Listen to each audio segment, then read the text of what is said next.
Integrate the inner child to become strong. Part 1a. There is a lot of information about empaths and sensitive people, but most of this information makes us powerless. They assume that we cannot integrate the inner child. Some believe that empaths are vulnerable little wallflowers who have to protect themselves at all costs from outside energy. There is also a belief that empathy is a kind of curse. But you know what I think about all these beliefs about empathy? They are BS. The reason why is because, for many empaths, the cause lies in not integrating the inner child. Empaths are powerful creatures that can move the energy as no one can, but here's the kicker. They need to heal themselves before they can take complete control, and that's what I'm going to help you do in this article. So if you've fought like an empath, that battle ends today. I know how you feel, because we are both empathetic.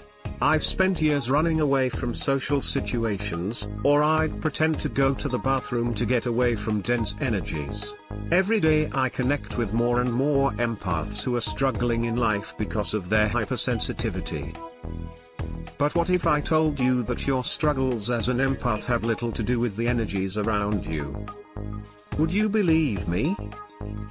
I will help you better understand your empathic abilities to live a more fulfilling life, because behold, beautiful soul, empaths are not here to struggle, and we are not here to live secluded lives.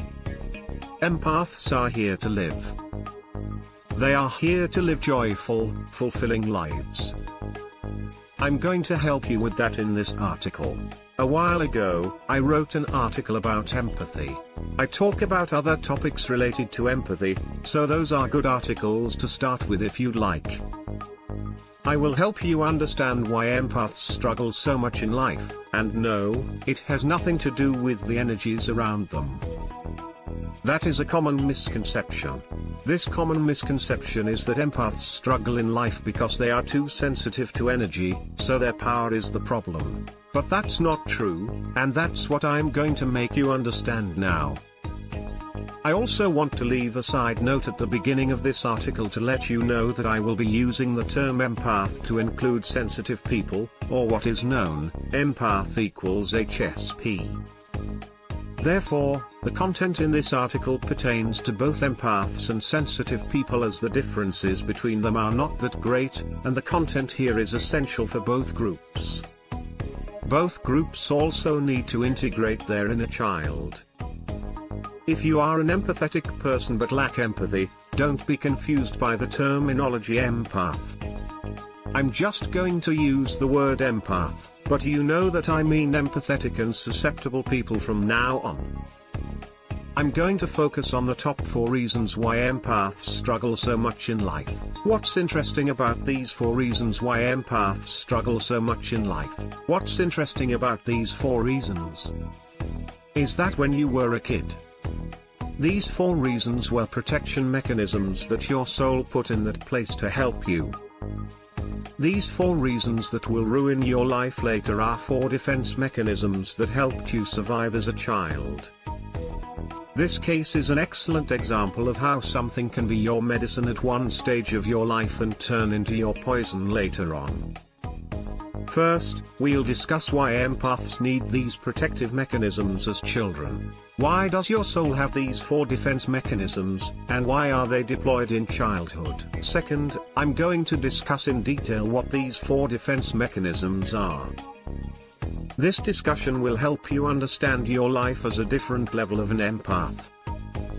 Let me know in the comments below what your coping mechanism has been so far when you're done reading. I love connecting with you down there, and the comments are also an excellent place for you to communicate with others in our community and feel heard and supported. Why do empaths need protective mechanisms as children? This explanation will increase your understanding of what it means to be empathetic, especially what happened to you as a child. We don't talk much about the issues empathy goes through as children. That's why I'm going to discuss this now. If you are soul before you incarnate, let's even look at this from a broader sense. Before you incarnate, your soul chooses your empathic ability. Your soul desires to incarnate with this power called empathy. But here's the thing about being empathetic. Because you are extremely sensitive to energy, and the soul knows that what the soul does is it always has these kinds of protective mechanisms or escape valves. These are defense mechanisms it uses, which I can deploy when needed, especially if the empath is going through childhood trauma, which occurs with empathy. I have not yet met a single empath who tells me that they had a genuinely wonderful childhood full of love and no pain and no trauma. The majority of empaths seem to embody troubled families, troubled ancestral lines with a lot of trauma and trouble. So, that's where these 4 defense mechanisms come in handy. I want to give you an example to understand this from a 3D physical perspective, even from a scientific perspective. Many studies have been done on orphanages in Russia and China where they have studied these orphanages. They have found that when babies are left in cribs in these orphanages, when they are left in cribs, they say, if they are not touched or cared for, the babies may even die.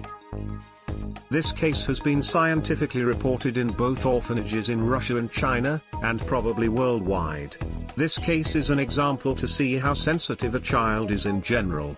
How sensitive a child is, but now I want you to take this example of a child likely to die if not touched when it is a baby. Now I want you to take this and multiply it by 10 because you are an empath. Because empathetic children are vastly more sensitive than non-empathic children.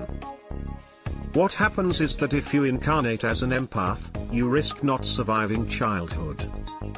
You are especially at risk if you have trauma or painful situations in your family or wherever you grow up. Therefore, the soul knows this in advance and has these protection mechanisms that it can deploy because the soul continuously checks in and sees how your physical body is doing as a child. The soul is constantly checking in and checking, how you're doing. How are you coping with this trauma? Is your family's situation harrowing? Is your biological system going to be overloaded? Your soul is constantly watching this. The defense mechanisms I'm going to talk about are survival mechanisms. Survival mechanisms that the spiritual quantum part of you knows because it is so wise. It knows that there are certain risks, especially in childhood. Your soul knows that certain risks are involved in choosing to embody as an empath, especially in childhood. It always has these defense mechanisms that I may or may not deploy depending on how you handle the situations you are faced with. There is a reason why the soul has these protective mechanisms for you that it may or may not deploy in your childhood. Because you are so sensitive that there is a risk that as a child, you will not survive your childhood with your empathic abilities if these protective mechanisms were not in place. Which 4 defense mechanisms have I been talking about for a while? Don't forget to like our video.